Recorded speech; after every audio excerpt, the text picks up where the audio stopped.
अस्सलाम वालेकुम, मैं हूं यासिर मलिक एडवोकेट और आप देख रहे हैं एस्केप फ्रॉम केज। आज की ताज़ा खबरों में सबसे बड़ी खबर, इस्लामाबाद हाई कोर्ट ने इमरान खान को दी बेल और हिफाजती जमानत भी मंजूर करते हुए इंतजामिया को यह डायरेक्शन दी कि 16 मई तक इमरान खान को पाकिस्तान में हुए किसी भी केस में गिरफ्तार नहीं किया जाए। तब्दीली की हवा चलती नजर आने लगी।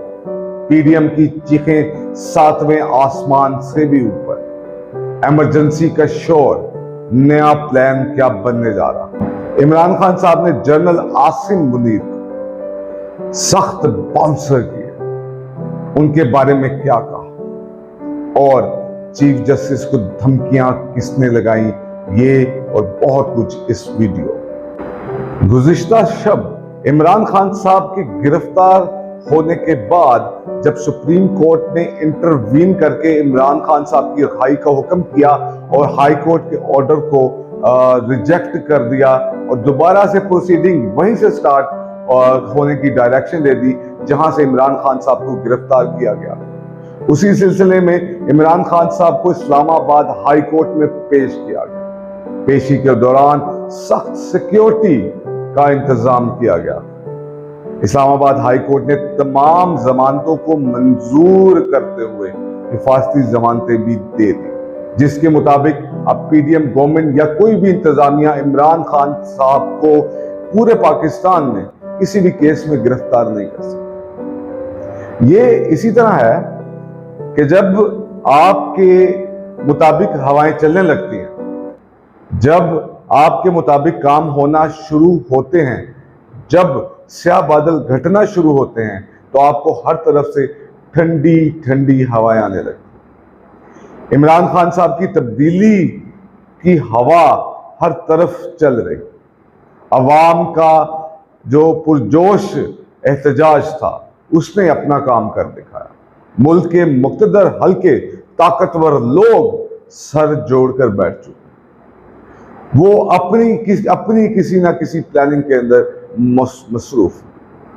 अब आगे क्या किया जाए, तब्दीली की इस हवा को कैसे रोका जाए। एक बात बड़ी अहम है, वो बात यह है कि मुल्की सलामती सिक्योरिटी काउंसिल का इजलास जो है उसे बुलाया गया था आज के लिए, लेकिन कल रात ही उसे कैंसिल कर दिया गया।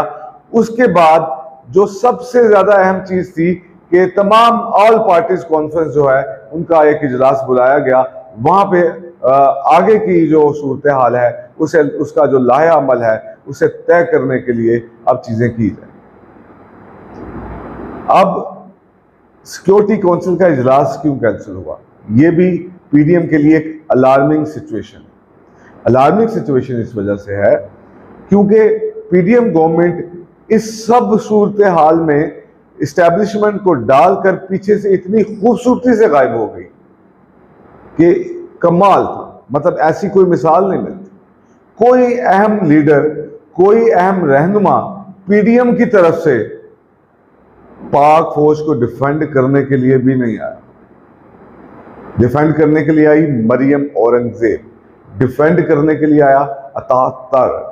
ये जो दो शख्सियात हैं ये खुद ब खुद एक कंट्रोवर्शियल शख्सियात। कोई भी मेन टीयर लीडर जो है वो एस्टेब्लिशमेंट को आगे करने के लिए नहीं आया। सो कुछ एहतजाज था, बढ़ती हुई साख थी, फौज के अंदर कुछ ना कहीं बगावत के कुछ खतरात मंडलाने लगे अकॉर्डिंग टू द न्यूज जो कि रिपोर्ट हो रही, और ऐसा हुआ भी है।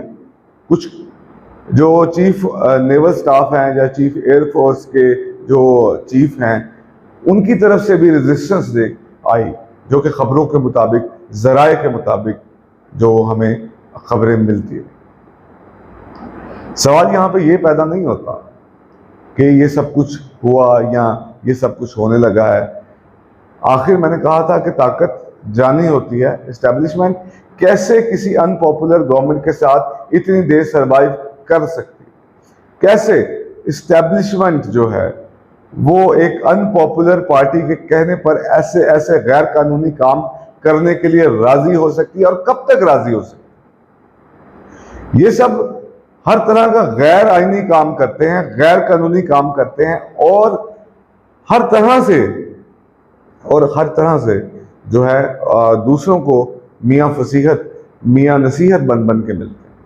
दूसरा हर कोई कानून की बालादस्ती करे, दूसरा हर कोई कानून पे चले, दूसरा हर कोई आइन की बालादस्ती की बात करे, लेकिन ना करे बात तो पीडीएम ना करे। आखिर कमजोर होती हुई हुकूमत, जो कि पहले से कमजोर थी, ये रजीम चेंज ऑपरेशन इनके गले में फिट हो चुका है, इस्टेब्लिशमेंट के भी और पीडीएम के अपने भी। ये इलेक्शन में वोट मांगने के लिए नहीं जा सकते, इनको अपने इक्तदार में आने का चांस 0.01% भी नहीं रहा। और इमरान खान इतनी भारी अक्सरियत से आ रहा है कि वो जो चाहे कानून साजी कर सकता है, जिसका तोड़ इनके पास शायद कभी ना हो। पीटीआई की जितनी भी तंजीमी कारकुन हैं, जो लीडर हैं, जो रहनुमा हैं, उनमें से अक्सर को गिरफ्तार कर लिया। पीटीआई कारकुनों को भी गिरफ्तार करने में कोई कसर छोड़ी नहीं जा रही। तमाम मुल्क के जराइम, तमाम मुल्क के सिक्योरिटी के इदारे सिर्फ और सिर्फ एक बात में लगे हैं कि किसी ना किसी तरह से पीटीआई को खत्म कर दिया जाए, कलअदम करार दे दिया जाए, इमरान खान ये मुल्क छोड़ जाए या इस दुनिया से चला जाए। अब ये लोग झोलियां उठा के बद्दुआएं करने पे तुले। तो इस सब सिनेरियो में Lahore high court, Islamabad high court का ये फैसला एक गर्मी के मौसम में ठंडी हवा का वजहों का। इसी तरह के फैसले आगे सुप्रीम कोर्ट से इलेक्शन के बारे में भी चाहिए, जहां पे जो आइन की है क्लियर वायलेशन की जा रही है। आइन 90 रोज में इलेक्शन का कहता है, पूरा आइन कहीं भी एक ही दिन पूरे मुल्क में इलेक्शन करवाने का नहीं कहता।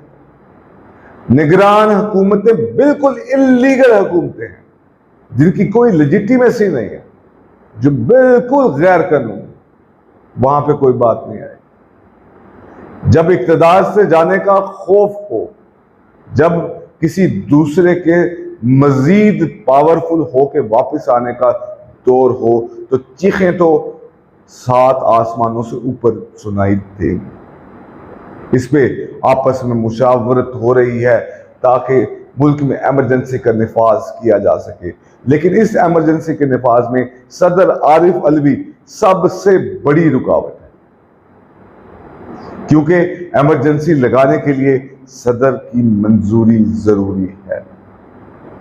हर तरह का प्लान, हर तरह का गैर आईनी इकदाम, हर तरह की गैर आईनी चीज करने के लिए ये लोग तैयार हैं कि कहीं इमरान खान गवर्नमेंट में ना आ जाए, कहीं कोई हालात साजगार हो जाए। क्योंकि अगर धांधली भी करना चाहें तो धांधली 19, 20, 18, 20, 17, 20 में होती है, धांधली 7, 20 में नहीं हो सकती। ऐसे में ये चीखें ना तो क्या करें? पाकिस्तान में चीखों की आवाज, लंदन में चीखों की आवाज, हर जगह से चीखों की आवाज कि हमें बचा लो। इमरान खान साहब गैर रिवायती सियासतदान के तौर पर उभरे। उन्होंने कौम को रोटी, कपड़ा और मकान के नारे से आगे आजादी का नारा दिया। खान साहब ने कहा कि वो हर एक के साथ बराबरी के ताल्लुकात चाहते हैं, वो किसी की गुलामी नहीं करना चाहते। इमरान खान साहब अक्सर कहते हैं कि आजादी की एक कीमत होती है। तो ये जो चीजें थी, ये तमाम चीजें नई थी इस यूथ के लिए, उस यूथ के लिए जिसके लिए ना तो कोई एजुकेशन है, ना कोई सेहत है, ना कोई रोजगार है, ना किसी किस्म की और दूसरी कोई चीज। अब वो यूथ इमरान खान के आजादी के नारे के पीछे वालखाना पागल हो चुके। अब वो यूथ को काबू करना बहुत मुश्किल है। इंटरनेट पे पाबंदी लगा दी जाए, सोशल मीडिया पे क्रैकडाउन किया जाए, जो मेन स्ट्रीम मीडिया है उसको मैनेज किया जाए, लेकिन सोशल मीडिया का कोई इलाज गवर्नमेंट ऑफ पाकिस्तान पीडीएम के पास इस वक्त नहीं है। इन्होंने अपने केस खत्म करवा लिए, इन्होंने अपनी तमाम चीजें कर ली, इन्होंने करप्शन के बाजार गर्म कर दिए, एक से मुल्क की सबसे बड़ी काबीना बनने का शर्फ भी वजीर आजम शहबाज शरीफ की काबीना को हासिल है। और ये वो मुल्क है जहां पे इंटरनेशनल मालियाती इदारे आपके डिफॉल्ट का तज़किरा करते थकते नहीं। एक और अहम चीज कि इमरान खान साहब ने कुछ सवालों के जवाब देते हुए जनरल आसिम मुनीर पे बाउंसर किए। उन्होंने कहा एक शख्स अपनी कुर्सी को बचाने के लिए मुझे इक्तदार में आता हुआ देखना नहीं चाहता। वो समझता है कि अगर मैं इक्तदार में आ गया तो मैं उसको उसके ओहदे से हटा दूंगा, जबकि मैंने ऐसा कुछ सोचा भी नहीं। किसी भी साबिका वजीर आजम या प्रेजेंट वजीर आजम का चीफ ऑफ आर्मी स्टाफ के बारे में ऐसा बयान इस मुल्क में एक नई चीज है। यहां पे साफ नजर आता है कि पावर अब शेयर होना शुरू हो जाएगी या हो चुकी है। मुझे नहीं पता कि ये हो पाएगी या नहीं, लेकिन इब्तिदा बहुत सी चीजों की हो चुकी है जो कि तारीख से देखा जा सकता है, तारीख से सुना जा सकता है। चारों शाने चित होने के बाद पीडीएम अब सुप्रीम कोर्ट ऑफ पाकिस्तान को धमकियां लगा रही। Maryam Aurangzeb chief justice of Pakistan के घर को जलाने की बात करती है। Maulana Fazlur Rahman chief supreme court of Pakistan के सामने धरना देने की बात करती है। लेकिन ये बात वो तब क्यों नहीं करते कि जब 90 दिन के अंदर इलेक्शन करवाने थे, मगर वो इलेक्शन नहीं करवाए गए। मगर वो इलेक्शन नहीं करवाए गए क्योंकि इलेक्शन इनको सूट नहीं करते। ये वो लोग हैं जो धमकियां देते हैं इदारों को। अगर कोई दूसरा शख्स ये काम करे तो उस पर एफआईआर कटेंगी, कानून हरकत में आएगा, क्योंकि ये ताकतवर लोग हैं, इन पे कुछ भी नहीं होगा। मौलाना फजलुर रहमान साहब, अदालत की बात हर वक्त माननी पड़ती है, चाहे गलत है चाहे ठीक है, ताकि मुल्क के अंदर रूल ऑफ लॉ कायम रह सके। अगर अदालतों की बेतुकीरी करेंगे, अगर अदालतों को हुक्म को नहीं मानेंगे, तो पाकिस्तान का वजूद ही खतरे में पड़ जाएगा। जिस 1973 के आइन की बात आप बार बार करते हैं, वो 1973 का आइन डिसॉल्व हो जाएगा। आप भी नहीं रहेंगे, ये पार्लियामेंट भी नहीं रहेगी, ये सुप्रीम कोर्ट भी नहीं रहेगी। इसके बारे में आप भी सोचिए और आप लोग भी सोचिए और कमेंट्स में बताइए कि आपको ये वीडियो कैसे लगी। फिर मिलेंगे। अल्लाह हाफ़िज़।